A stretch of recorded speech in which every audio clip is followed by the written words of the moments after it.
नमस्कार दोस्तों, स्वागत है आपका बिहार एक्सप्रेस न्यूज में। तो चलिए आपको लेकर चलते हैं आज की मुख्य और ताज़ा खबरें की ओर। इससे पहले आप वीडियो को किस शहर से देख रहे हैं कमेंट में जरूर बताएं, और वीडियो अच्छी लगी तो वीडियो को लाइक करके चैनल को सब्सक्राइब जरूर करें। जो राम को लाए हैं गाने वाले कन्हैया मित्तल थामेंगे कांग्रेस का हाथ। हरियाणा विधानसभा चुनाव 2024 के बीच भारतीय जनता पार्टी को एक और बड़ा झटका लग सकता है, क्योंकि मशहूर गायक कन्हैया मित्तल कांग्रेस में शामिल हो सकते हैं। बताया जा रहा है कि कन्हैया मित्तल टिकट न मिलने से नाराज है। उनका गाना जो राम को लाए हैं हम उनको लाएंगे यूपी चुनाव के दौरान काफी चर्चित हुआ था। वही एक मीडिया चैनल से बातचीत में जब उनसे पूछा गया कि क्या वे टिकट न मिलने से नाराज है, तब कन्हैया मित्तल ने कहा कि नाराजगी नहीं है, लेकिन उनका मन कांग्रेस की ओर झुक रहा है। उन्होंने कहा, मैंने पहले कभी किसी पार्टी के लिए काम नहीं किया है, लेकिन अब मुझे लगता है कि कांग्रेस से जुड़ना चाहिए।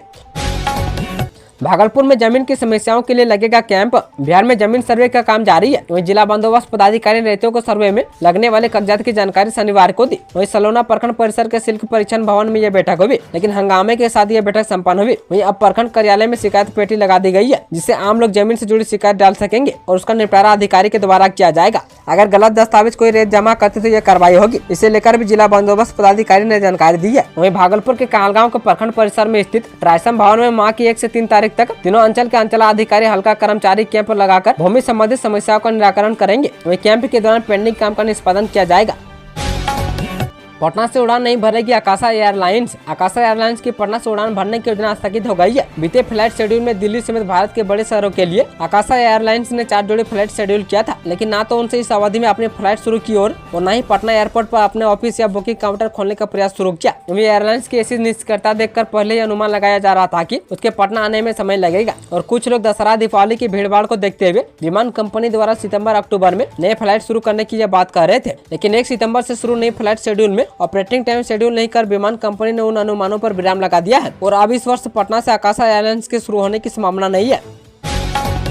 क्या बदलेगा बांग्लादेश का राष्ट्रगान? भारत पर ठिकरा फोड़ते हुए उठी ये मांग। बांग्लादेश के राष्ट्रगान को लेकर विवाद छिड़ गया है। 5 अगस्त को शेख हसीना सरकार के पतन के बाद बांग्लादेश में अब राष्ट्रगान अमार सोनार बांग्ला को बदलने की मांग की जा रही है। वही कट्टरपंथी इसे मुद्दा बना रहे हैं। जमानत इस्लामी के पूर्व अमीर गुलाम आजम के बेटे अब्दुल्लाहिल अमजान अजानी ने राष्ट्रगान और संविधान में बदलाव की मांग की, जिस पर अंतरिम सरकार की ओर से प्रतिक्रिया दी गई है। वही बांग्लादेश के धार्मिक मामलों के सलाहकार AFM खालिद हुसैन ने कहा कि देश के राष्ट्रगान को बदलने का कोई प्लान नहीं है। मीडिया से बात करते हुए उन्होंने कहा कि अंतरिम सरकार कुछ भी ऐसा नहीं करेगी। उन्होंने आगे कहा कि स्थानीय नागरिकों के साथ साथ मदरसे के छात्र भी दुर्गा पूजा के दौरान किसी भी हमले या तोड़फोड़ से मंदिरों की सुरक्षा करेंगे।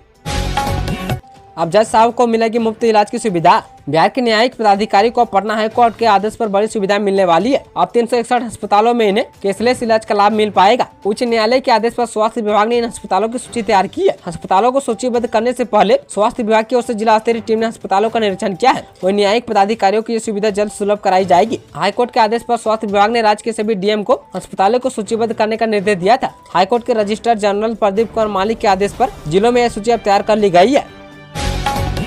शराबबंदी पर फिर छलका जीतन राम मांझी का दर्द। बिहार में शराबबंदी को लेकर बिहार के पूर्व मुख्यमंत्री और केंद्रीय मंत्री जीतन राम मांझी ने एक बार फिर सवाल खड़े किए हैं। उन्होंने कहा कि शराबबंदी के नाम पर गरीबों को सताया जा रहा है। शराबबंदी के चलते विषैली शराब का निर्माण अधिक हो रहा है। साथ ही सरकार ने शराबबंदी की जब तीसरी बार समीक्षा की तो यह निर्णय लिया गया कि शराब पीने के उद्देश्य से अगर कोई शराब लेकर जा रहा है तो उसे गिरफ्तार नहीं किया जाएगा, लेकिन फिर भी गिरफ्तारी हो रही है।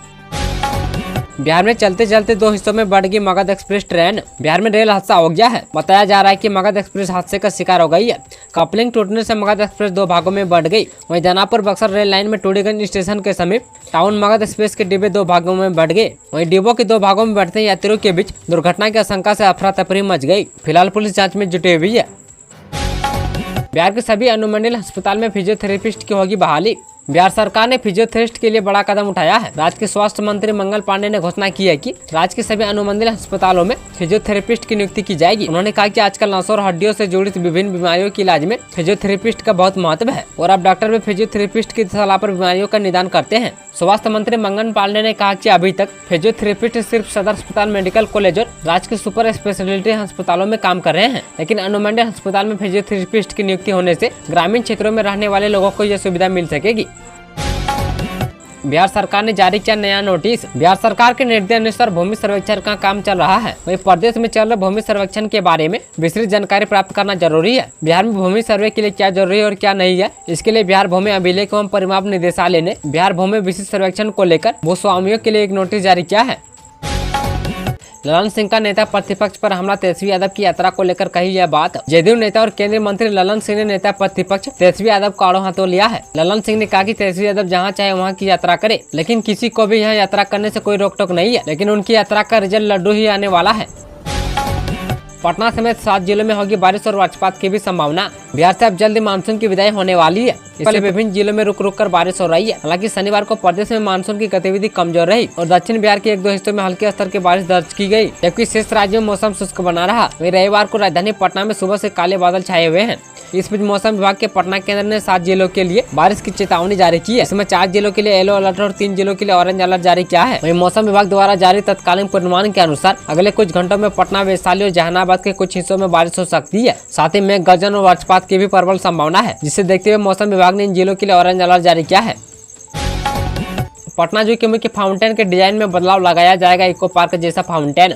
पटना जू के वाटर गार्डन यानी जल उद्यान का फाउंटेन अब आकार लेना शुरू कर दिया है। बता दें कि मुख्य फाउंटेन के डिजाइन में बदलाव किया गया है। पटना जू के रेंज ऑफिसर का कहना है कि मुख्य फाउंटेन का डिजाइन इको पार्क में लगे झरने जैसा दिखाई देगा। इस फाउंटेन को पहाड़ी नुमा नेचुरल झरने जैसा तैयार किया जा रहा है। फाउंटेन की ऊंचाई 30 फीट होगी। इसके साइड से पाथवे बनाया जाएगा, जहाँ से पर्यटक को आने जाने में आसानी होगी। साथ ही फाउंटेन का भी आनंद ले सकेंगे।